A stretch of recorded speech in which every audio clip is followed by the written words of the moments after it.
હું મોડર્ન ડફર્સ તરફથી છું। આજે હું પ્રેઝન્ટ કરું છું મારી એક અનોખી કલાકૃતિ। તો આ છે અમારા એક ખાસ ક્લાયન્ટ માટે તૈયાર કરેલું ઓફ વ્હાઇટ અને મહેંદી ગ્રીન કલરના લહેંગા ચોલી, જેના ઘેરમાં ખીલેલા છે અદ્ભુત જળ કમળના ફૂલો।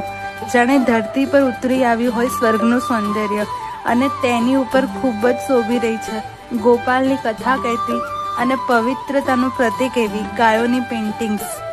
આ ફક્ત આર્ટવર્ક નથી, આ તો છે પરંપરા અને આધુનિકતાનો એવો સંગમ કે જ્યાં દરેક તાતણે વર્તાય છે એક નવો અંદાજ। આ લહેંગા ચોલી માત્ર વસ્ત્ર નથી, સ્ટોરી છે, એક ડ્રીમ છે, જે અમે મોડર્ન ડફર્સમાં શબ્દો વિના સ્ટીચ કરીએ છીએ। તો કેવું લાગ્યું અમારું આ ક્રિએશન? અમે તમારા કમેન્ટ્સ અને ફીડબેકની